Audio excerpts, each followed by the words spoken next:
certified artist and business coach, and you're listening to Terri Talks, where we discuss all things taboo, uncovering art industry nonsense, grounding you in confidence and leadership to run an arts business with unwavering power and grit.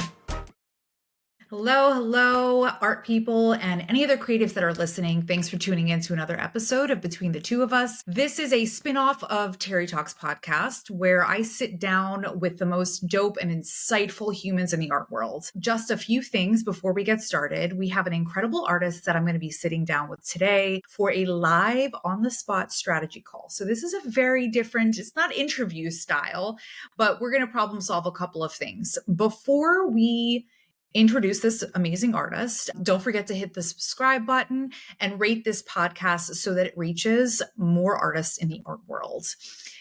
Lately, I've been in the thick of recording podcasts and episodes for you that I know are going to give you knowledge to grab your arts business by the balls. And I know you love that. I want to provide you with opportunities to be on the inside, right? My whole mission is to fuck the gatekeeping, fuck the mystery, and the disconnect of the different art sectors in the world. And we're here to change that always, every single day. And I literally just talking to somebody about that this morning. Just being on the outside just doesn't work for anyone. And we need to stay connected, and we need to kind of continue to, connect the dots in the spider web. As I mentioned before, today's episode is a live, unscripted strategy call. Yes, I had a consultation with this artist. Her name is Natali Bravo-Barbee, and she's actually one of the winners of the giveaway. We're going to problem solve and dissect an area for opportunity, a gap that she has in her arts business that we really could leverage and strengthen, and come up with some ideas, do some collaborative brainstorming.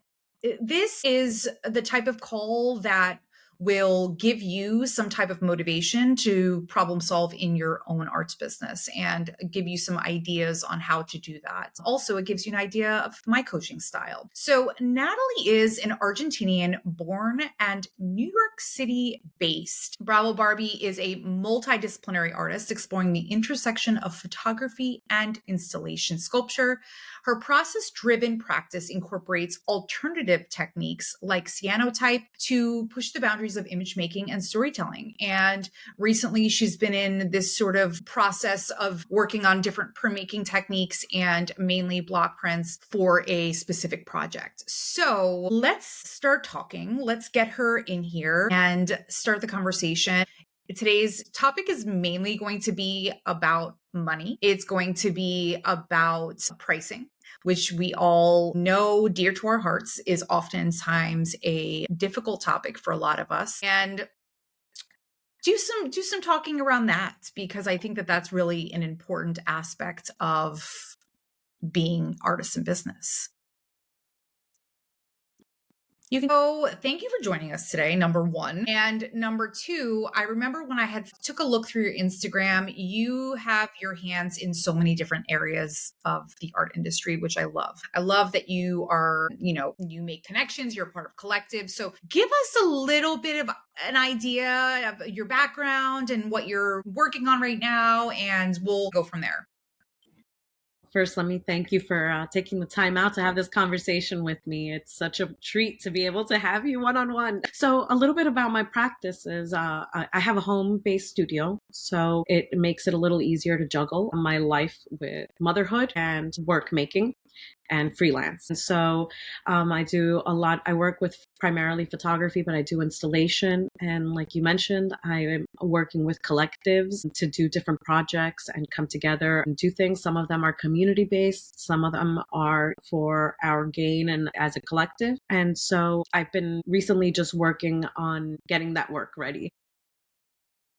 I love that. And I know that a part of a lot of your experiences in the past have been a lot residency based that have turned into other bigger opportunities and bigger projects. Let's get a sense first, before we start talking about money, about what your current areas of revenue are as an artist. I feel like the big question is that no one asks is, how do you make your money? But it's a very, very real and basic question when it comes to the freelance life, because sometimes you take on I've taken on the weirdest fucking gigs ever. I mean, I was on a pilot for a dating show once. I mean, they paid me like $300 to literally just like stand there and look cute. And I'm not embarrassed by any of those little things that I've taken on to help me pay my rent and do what I love. So give me the list of where you have your hands in right now. So, like you mentioned, artists tend to do so many different things to make a living. Mhm. So, and historically, I've done so many different things. But at the moment, the way that I have revenue coming in is through doing visiting artists, like visits at schools, universities. So some of them are either talks or doing reviews, studio visits for artists that are in school and BFA, MFA, and panels. I sit on panels. They don't pay a lot, but there's money there. The work it's a workload. It's a lot of reading. And then you have a whole day long conference where you discuss everything you've read and you decide who, as a group, who's going to get funded. So I like to do those. Those usually happen in the beginning of the year. Right. Based on what deadlines are and things coming in. Exactly. So applications for that normally for as an artist, you want to apply to that. Those usually happen in October, November. And then the panel actually meets January, February, and then you get announced March, April. They start announcing the funding for that. And so I've done many of those and I enjoy them. I find that as a way of giving back to the community in a sense of like my fellow artists. Not that I pick and choose who's gonna, but I look at the projects and I'm like, you know what, normally that wouldn't get funded. And I'd love to see that in the community. I would love that. There's potential. Exactly. Yeah. And so it started off from complaining like, like nobody, the funding in Southeast Queens is overlooked. And then someone said, well, why don't you do something about it and sit on those panels? And then I was like, you know what? Not a bad idea. I mean, I've learned so much about even like what people are thinking and like how they're thinking outside of the traditional art way of doing things, but also these opportunities that you're talking about are often overlooked in the art community. So are there any other avenues of revenue that you've been taking? I do freelance graphic design work. That's something that I steadily work on. I get all kinds of small things, big things that come in. And so I'm usually taking in all the time. I have an open door policy for those projects. Is that web design? Is that what kind of projects? So some of them are web design for artists that need websites. So I'll do that. I can photograph their work if they're not. Most artists are not photographers, and if they are, like they still have a hard time getting their websites together. I do that. I build sites for other artists. I build them for collectives. I photograph work for other. I tend to offer these services on a sliding scale. So, I don't want it like when we talk about gatekeeping, we gatekeep in so many ways. We gatekeep our information, but we also gatekeep our services. And I'm like, I can use that money right now. And like, what's your budget? Let's talk about it. If I can do it, I can, we can work something out. But so I do a lot of that. I have done a lot of e-commerce for other businesses where I photograph their products and put them on their websites and list them and do all that stuff. I do printing for other artists. I have a large format. Right. We spoke about that. And you've got one gallery representation. That's an ongoing great relationship. So you listed kind of like 5 different avenues for revenue. Some of them are consistent and all year round. Some of them are grant based, which comes in spurts depending on what projects you're working on. Now, let's talk about your price range for your particular artwork. And we're talking about originals because when we had a consultation, there were some areas that I felt could have been a little bit more cohesive in the pricing so that you can reach a wider net of different income brackets. So let's talk about where it starts and where and how low your prices go. I'm happy we're talking about pricing because it's such a difficult thing, right? I think a lot of artists struggle with that because you don't want to price it too high. You don't, like you also don't want to go too low. If it sells fast, it's too low. That's Right. what I've been told. So it's been something that I struggle with. And luckily working with the gallery has kind of clarified some things for me on how I should be pricing things, how things should be priced, what the value of them is. But if you don't have access to that, how do you gauge that, right? We all like to think, oh, my work is unique. How can I look at It's invaluable. yes.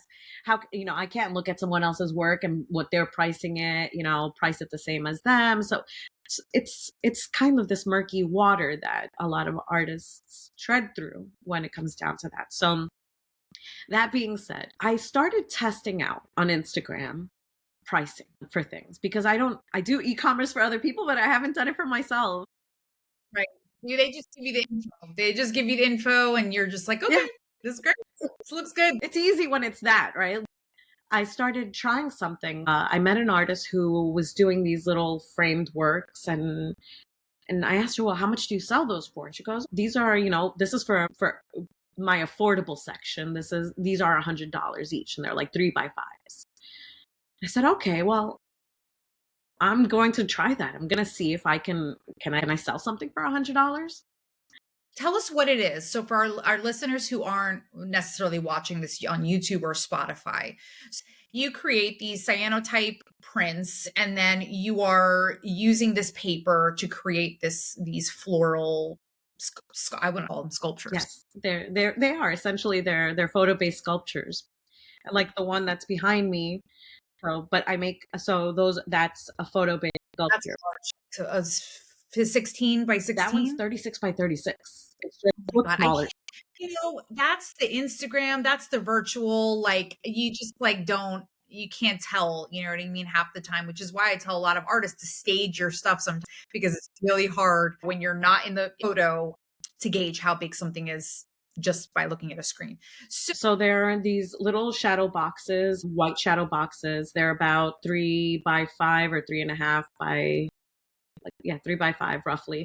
yeah, yeah. And then I make a little cyanotype one of those, but a little one, a little floret, and then I mount it in there, I sign it, and then that goes roughly 100, 150. Sometimes I put two flowers in one frame, and then those go for more because there's two of them in there. And so they go up to about 250 for just the tiny little ones. Okay. And what is the maximum price for your originals? So the one behind me is about 7,000, and that's Okay. just a one. It's a one of So one. that's like a 30 by 30. That's a one large flower for people. Okay. And when it comes to obviously in galleries, you have more of like the full installation. And that's how many flowers do you have in that collection again? That's 327 flowers. Right. How much for me to walk in and buy the whole thing? Terry's the rich bitch. I walk in, I'm like, I want this. I have a white room that has nothing in it. What can I buy it for? If that installation was getting acquired, that would get acquired for $1 million. And that price point is going through the gallery. They're the ones that then would sell you, with the certificate of authenticity and all the documentation that goes with that, getting it to you and everything like that. Then you get your stick. And then I get my cut from that. Yeah. Okay. And this is a generic 50-50 Yeah. split, just so everybody knows. So right now, what I'm noticing is that there is a major gap between your $1 million collection. And this is a huge series, by the way. I highly suggest that anyone who's listening, I'll make sure to link her Instagram on there to go take a look because it's just like you have to see it to believe it. And then you have these smaller frames, more passive income for people who do not have the 500K, right? In the $100 to $300 range. So right now we're looking at a huge gap in the middle. And I know that the piece behind you, that's a 30 by 30, I think you 36 said, by 36. Yeah. is 7,000, right? So we're still in that high range. When we think about pricing, I want everyone to consider that the only way to really make buying art accessible and meeting collectors sort of where they're at without changing the sanctity and your own aesthetic is that you have these three tiers. Now, number one would be your high ticket. And I consider, and this is maybe subjective, but I consider something that's high ticket anywhere above, I want to say 3,000, right? Your average person is not going to walk in and spend $5,000. That's a unique buyer. That's someone who maybe is not necessarily on Instagram, but maybe shows up to an opening. Maybe somebody who's walking into a gallery they frequent, right? So anything kind of above that. Now, your mid tier is going to be, I don't know, let's say 1,000 to maybe 500, right? That's a very specific buyer. For some people, that's $1,000 is nothing, right? For some people, your average on the street, walking into a space or even looking and shopping on Instagram, that would be doable for that person.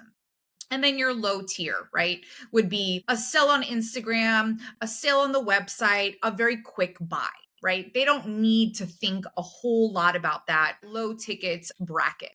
And so although you are going to have the same ideal clients, you're going to have people who still love and, appreciate the concepts in your work and appreciate the style in your work, but they're all going to be at a different economic bracket. Does that make sense so far? Absolutely.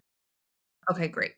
And then when you have those 3 tiers set up, I find that artists struggle with the idea of pushing your high ticket pieces just as hard as you would push your $100 pieces, right? And they sort of forget because they think that selling the $100 to, let's just say $25 to 500 is like a very easy sell. Sometimes yes, sometimes no. And so when someone's, you might have a different caliber of client who's like, no, I want the original. I don't want to print. I want something that I might collect later, or I want something that's going to be a statement piece in my home. And so you have these different buyers, but they all have the one thing in common, which is that they love your work. So let's look at what you've been doing, like your strategy for the 100 to 200 range drops. So for those, I kind of I make them, I photograph them, and then I go out and I think about the price, and I'm like, you know what? I need a certain amount of money. This is what I need right now. I need a couple of $100. So I'll go on Instagram. I'll say I have these 2 pieces, 3 pieces, one of each, first come, first served. And then I list a price. It could be $100, $125 shipped. Normally people don't want to be waiting for the information, how much it's going to cost for shipping. So you want to take that into account.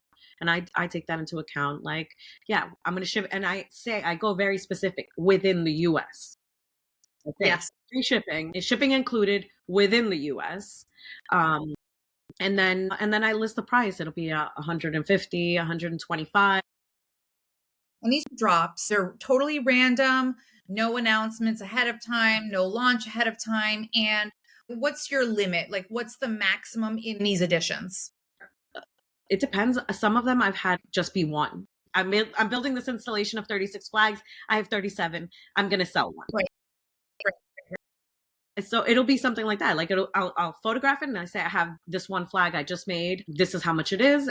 First come, first. Even your process is kind of random, to be honest. Like, you're at this point going off of feeling, like a spur of the moment. So usually but they are like, I don't say, I'm dropping something tomorrow. Like I've seen you do it and I'm like, it's wonderful when you can plan that far ahead, but usually I'm kind of spur of the moment. Like I'll just drop it. And surprisingly, it's gone faster than I could have anticipated. Usually with my drops, within the hour it's sold.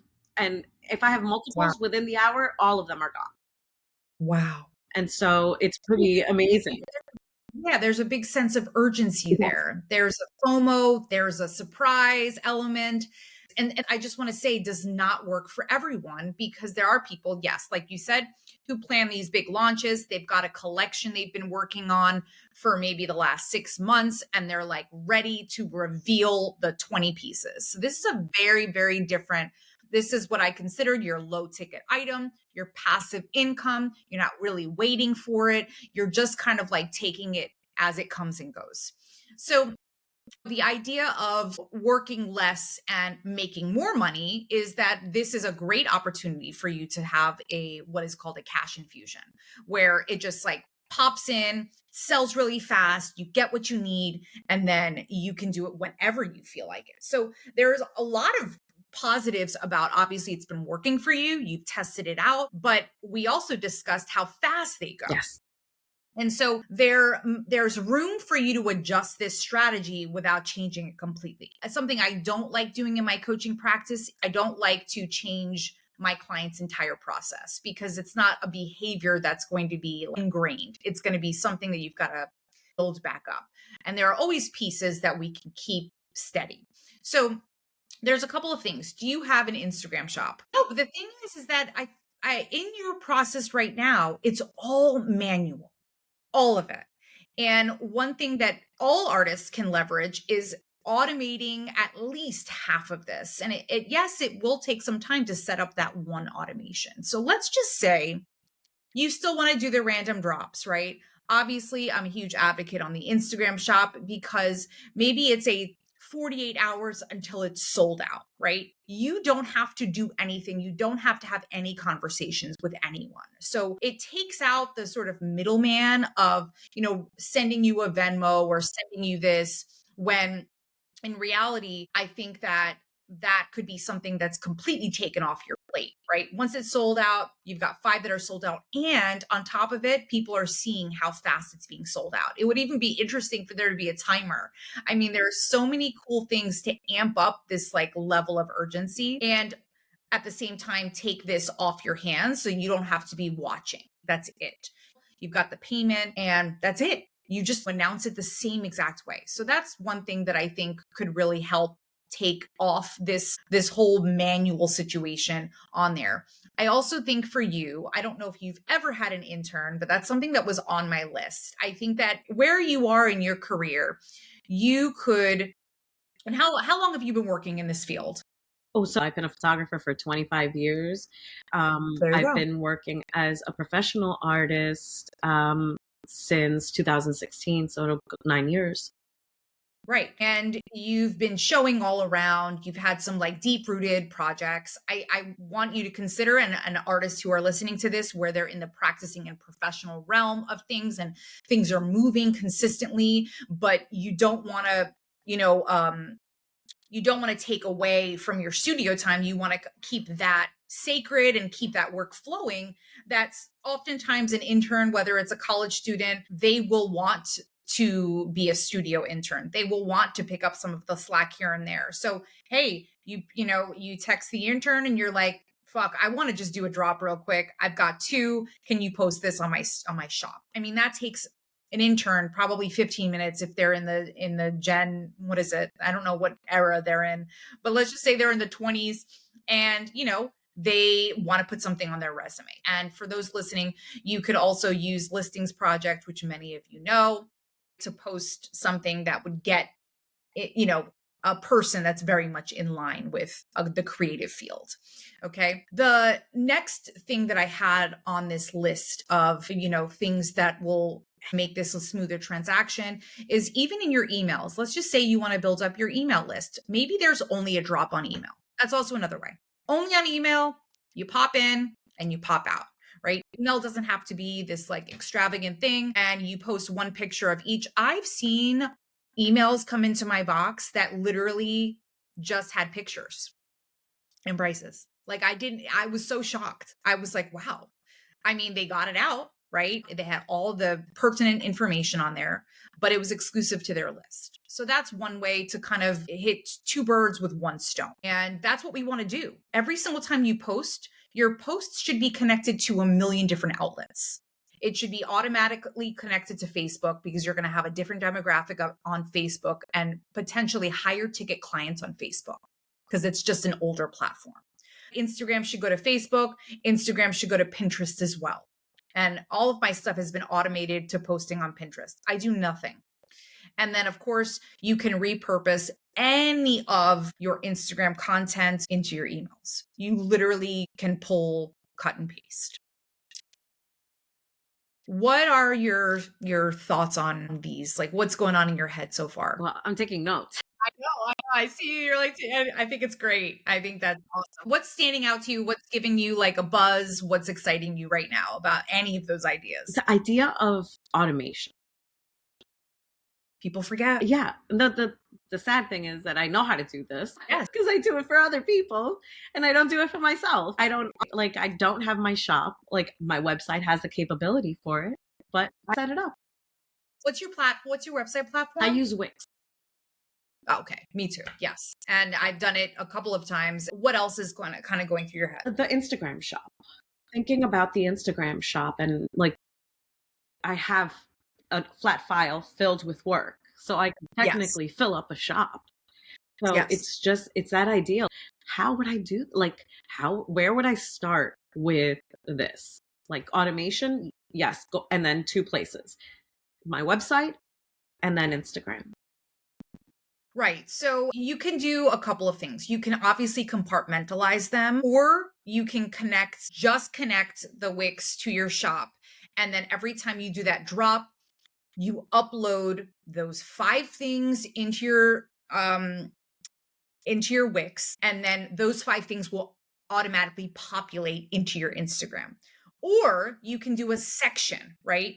This collection or these sizes, and you can organize that in Wix in your shop.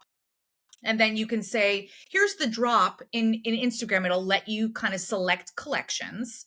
And you can say, I've got 5 of the small ones. Boom. When they sell out, they sell out. You don't even have to worry about the rest. Now, if there's some overwhelm about these automations and just initially setting that up, I would say just test out 3. I think people kind of assume that you have to have a shop and it looks like Target. You know what I mean? And you've got to upload everything and you've got to have 20 things on there. It doesn't matter. You can start with 1 and just see what picks up, see what the automation looks like, see how it feels, right? And see what that transaction looks like. Okay, do I like how the money's coming in? Is it a smooth transaction? Do my clients like how they're paying? Is it as easy as 1 or 2 buttons? Because that's what's going to really make them want to buy again. Well, how easy is it to buy from you? At the moment, it's not easy. Right. And we want to make that a little bit more consistent without you having to touch it. So obviously this is also another job. Sometimes people are like, what do I do with an intern? What can I give them that's not going to be so like valuable and something that's so nuanced? Well, this is a very clear and simple task that they can do remotely. But for you, it would be doing that initial connection. And then once that's done, and I know that for a lot of people is like the most cumbersome thing, is just setting that part up. But you'd be surprised. Obviously, Wix is really, really compatible with Instagram and does it extremely quickly, right? So once you have that shop set up, that'll upload automatically into Instagram. The other thing that you wanted to discuss was the pricing. Yes. And you had said if something goes quickly, that you're like, okay, this is, too low. So tell me about how you came up with the 125, 175. I know that you described the size, you described how many pieces are included, and what else? What do you think it should be if you're even questioning it? Because there's something you're itching to like change. One of the things, so where I landed on that was from seeing another artist like selling. Right. And one of the, I find that to be always helpful to when you have a question about pricing, is just go to markets where artists sell and see what they're selling, their price point, find someone similar. And so I found someone, they were doing textile, but they had just a low point. I thought, well, let's start there. Let's start at that low point and see Yeah. how that goes. And it went remarkably well. And so then I was like, no, I wasn't prepared for it. Test it out. Let's keep it moving. You've got your data. Is you're not charging for what people can't see. Yeah. That's where I see the Yes. gap.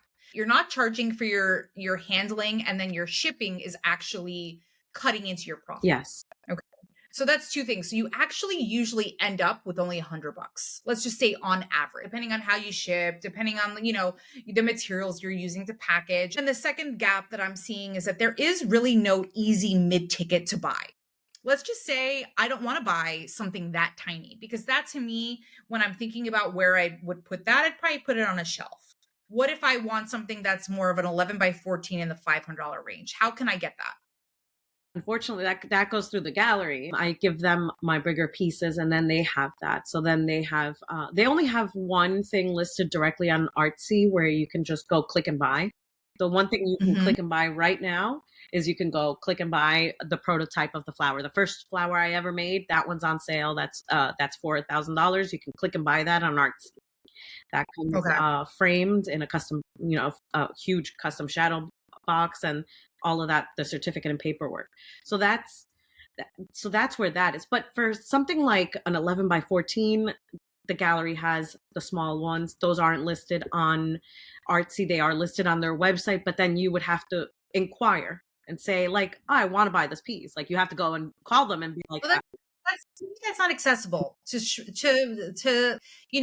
Miss Froman. That's not accessible. That's not something that I'm going to go chase down. That's too many buttons. That's too far for me. So, do you have exclusivity with this gallery? Are you allowed to sell other works? Your own 11 by 14 that you have in your portfolio drawers back there. yes, I'm allowed. We're not exclusive. I can sell on my own. This, right? You're not doing duplicates, because the opportunity to sell something between the $100 and $700 or $1,000 range is in your capacity, right? And maybe those are only listed on your website.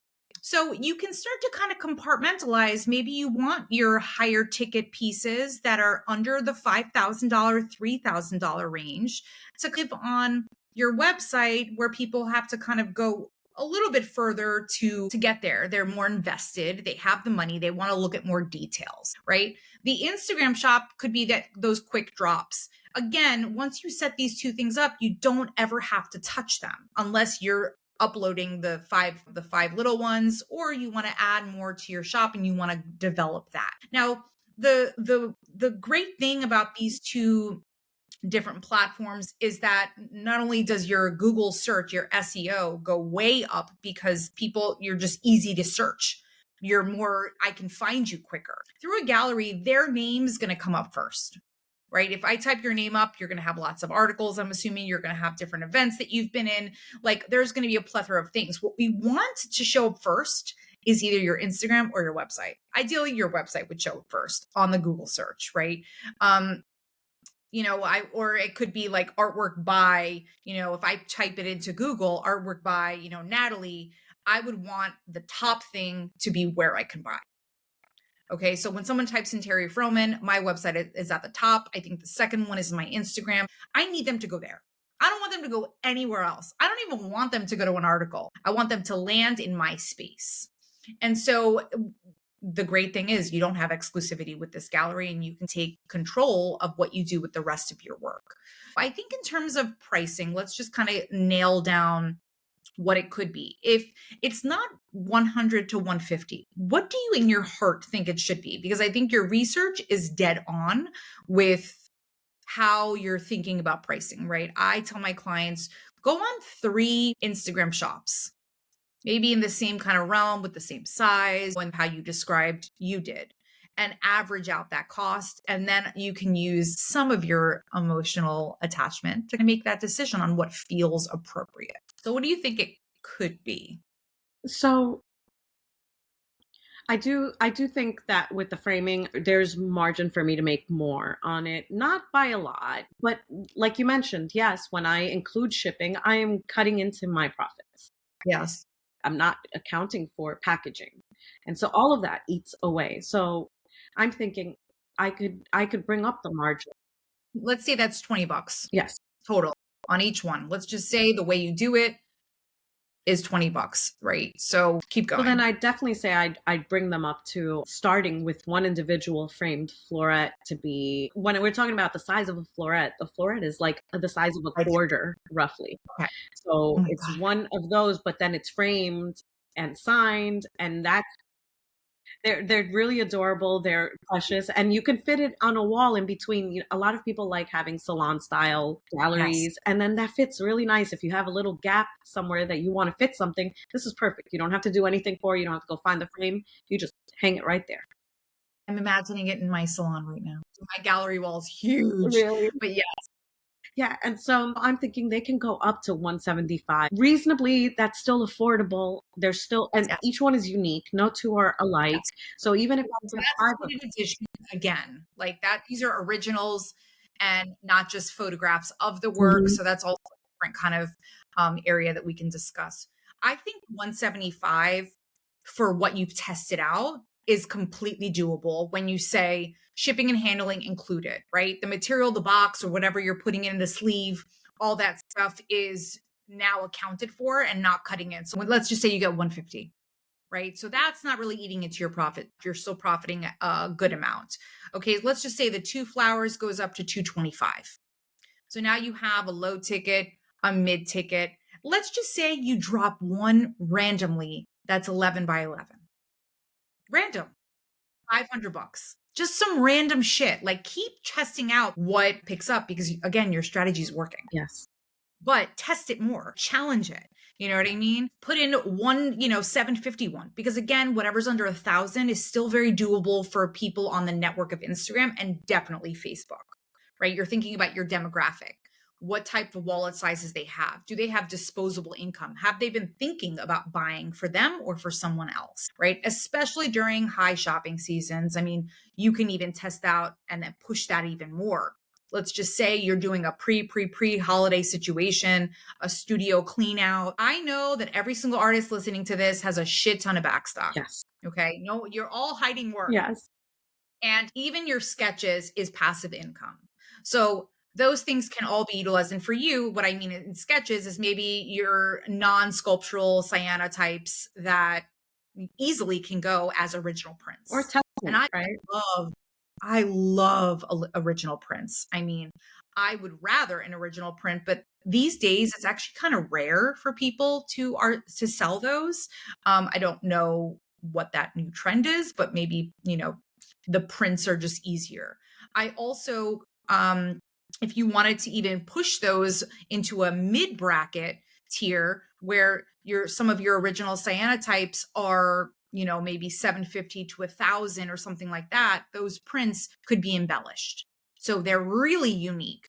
Maybe you're adding one flower to them. Maybe you're matting them. Maybe you're drawing on them. So you're kind of adding that like little touch. I once purchased a piece that was like a limited edition. Maybe it was 10.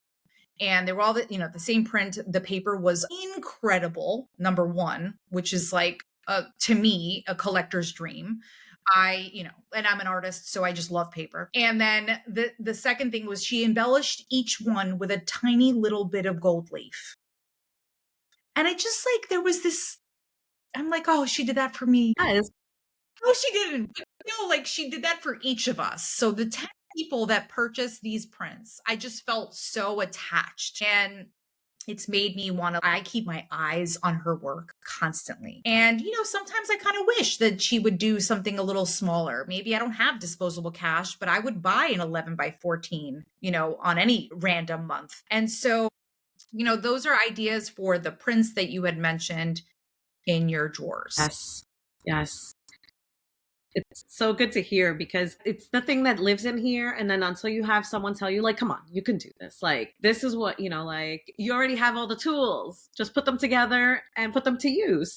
You can do the drops with the prints. That would be an easy thing for you to do. Like I said, kind of vary them.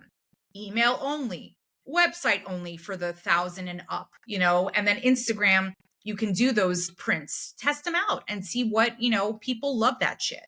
So I think that you have obviously a great system, but really separating those monetary tiers, write them down. What would go in this mid bracket? What would go in this low bracket? Put it in a spreadsheet if you want. And if one day you're like, shit, I just need this intern to like look at a calendar and just pick these dates for me. Maybe it's once every quarter. And you're like, all right, I'm going to cash infusion this month. I want to make $1,000 and that's 10 prints right there. Easy. That costs you nothing to ship. Very little. So that's even better. You know what I mean? That's even easier. And again, we want to make this as easy as possible with the most reward.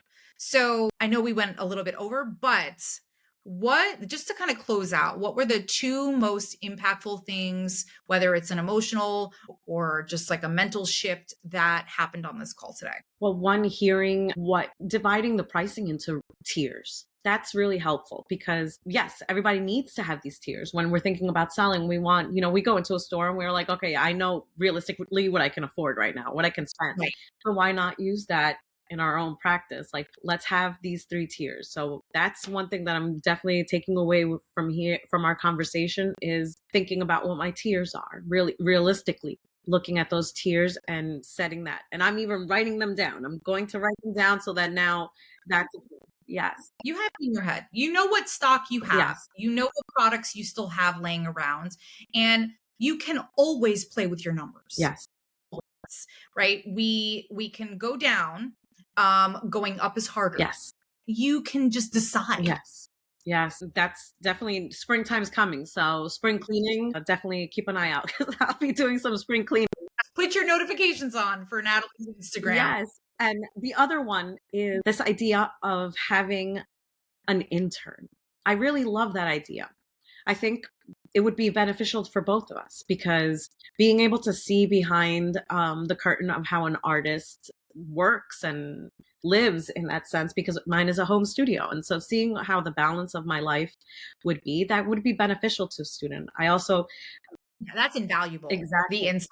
And also them having my eyes on for any of the work that they're doing. Like, tell me what you think about this. It's a two-way street. It's not only what they can do for me, but what I can do for them. I always believe relationships should be 50-50.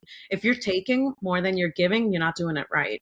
I believe in that. I believe in karma. I've had really crappy employers that just took from me and gave me very little money for for my knowledge and my skill. And so I like that idea of having an intern. And so if anyone's listening and I have this conversation with one other client who I was like, you need an intern. You hate doing this shit, but you know what you need. Like, and the person was like, well, I don't know what tasks I would give to them. I'm like, are you fucking kidding me? We wear 4,000 hats. There are so many things that we can have set up once and then you can work on it for the rest of the time. But imagine what you could do with like 7 hours of having an intern. Yeah. What would 7 hours look like for them? What would 5 hours of work look like for them? Jot down a list of just, things that they could handle. So I think I'm glad that that's kind of getting the wheels going in terms of you have your hands in so many different areas with so many different people. Talk to your collective, see how they're getting support on the business end of things. And I think that'll really amplify the basics and the foundation of your arts business. Absolutely. This has been so illuminating. So much to think about, so much, but more importantly, so much I have to act on now. Yeah. I've been sitting on it going, yes. I'm going to be checking in on you. Yeah. I'm going to check on you. Let's just say a month from today, March 24th. I'm going to give you these 30 days to figure out what you want to work on first. So everybody, thank you so much for listening. Natalie, let us know what's next. Yes. So currently I'm working on a portfolio with this amazing collective called Arte Latam. We're a collective of 5 Latin American artists, and we're going to be dropping a limited edition portfolio coming this spring. So you'll want to keep an eye out on that. Also, just follow me on Instagram. That's where my drops will be happening. So my Instagram is at Barbee, BARBEE_Bravo, BRAVO. And let's follow each other on there. I love seeing what other people are up to. I'm accessible. So if you want to have a conversation with me, hit me up there and we can continue talking. Awesome. Thank you so much. And for all the people who are listening, thank you for tuning into the strategy call. If you are interested in an artist breakthrough strategy call, all the details are below. They're linked, and you can also find more links and more awesome things in my Instagram bio. Peace out. Thanks for listening to another unfiltered episode of Terri Talks. I've also got some free resources on my website that'll help make your life a lot easier as an artist in business. You can also check out my services or apply to work together. Before you go, don't forget to hit the subscribe button and sign up for my newsletter for more art industry information. See you on the gram.